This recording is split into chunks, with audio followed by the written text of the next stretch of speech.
Hi guys, Miss Trans Pinay here in the USA.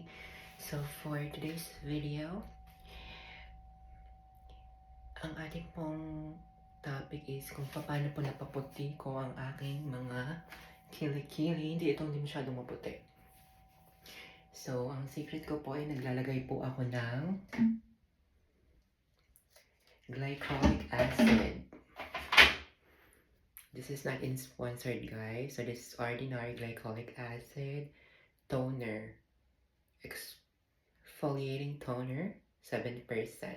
Ito po yung secret ko kung bakit maputi ang aking kilikili. So, papahid ko lang siya guys. So, kukuha lang ko ng bulak. 1 moment po.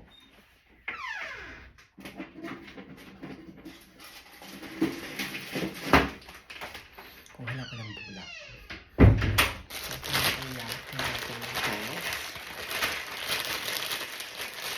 Dati maitim yung kilikili ko guys. Kakagamit ng mga deodorant. Pumunti na lang siya ng kaunti. Ayun no, ito maputi siya.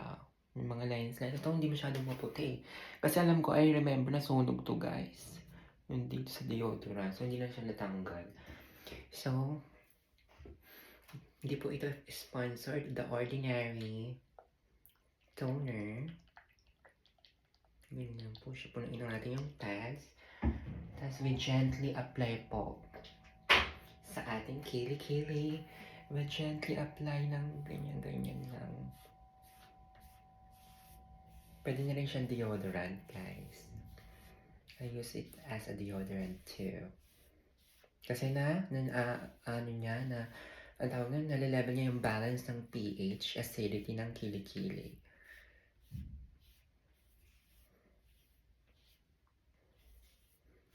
So, ayan po, guys.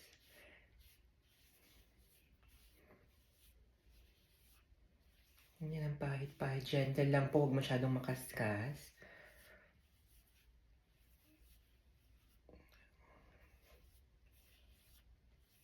So, ito po yung sa aking kaliwang kilikili. Medyo maputi siya. Kasi hindi ko ito pawisin eh. Yung kanan ko masyadong pawisin. Siguro kaya nangitim pa rin siya. Guys, yun yung dirty. Gentle lang yung pagpahid. Huwag masyadong aggressive. Tapos di ba ito na, may tira, nilalagay ko rin siya sa siko, tsaka sa tuhod.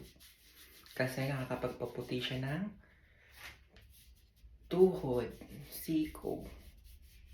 Pumuti ng konti yung tuhod ko eh. Yan, sina-apply ko na ngayon sa tuhod. Yan, tira-tira, kasi sayang mahal. Ang bili ko ata dyan, $13. Ewan ko lang kung meron na dyan sa Pilipinas. So, pinahin ko lang siya sa aking tuhod. So, okay na yun.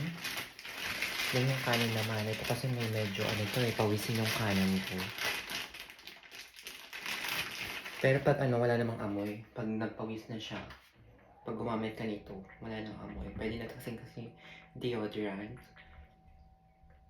Pwede na siyang deodorant, guys. Trust me. So, ito na siya, naglagay na tayo sa ating kanang kilikili. Gentle lang. Pero pumuti, maitim pa nga ito dati. Buti pumuti na ng konti. Kung mapapansin nyo, di ba may parang itim-itim na shadow. Kasi nasunog yan, guys.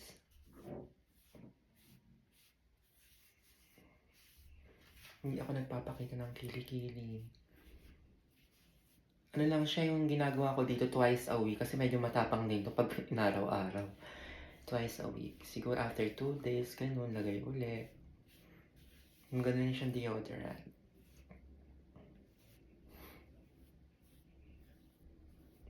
Dahan-dahan lang.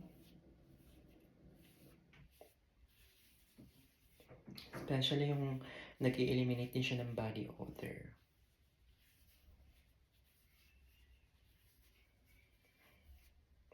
See? Madumi siya oh. Kasi lang. Gentle lang pag mga inday.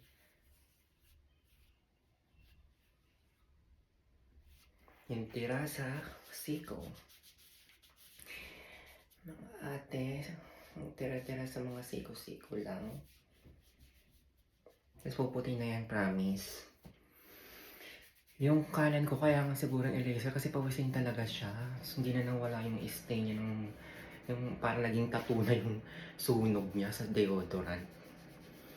So yun, kailangan siguro ng laser. Kasi parang naging tattoo na hindi na matanggal kahit nampaputi na yung iba. So may pag-asa pa guys sa mga nang ngungulimlim na kilikili. Yung may parang mga mata ng bagyo.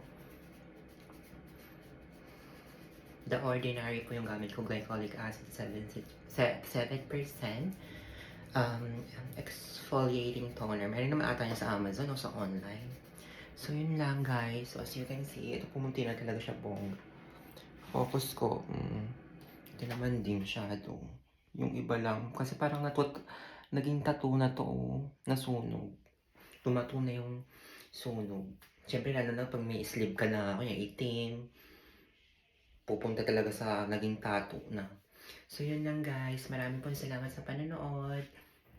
This is again your Miss Chance Pinay here in the USA. Bye! Please like, share, and subscribe.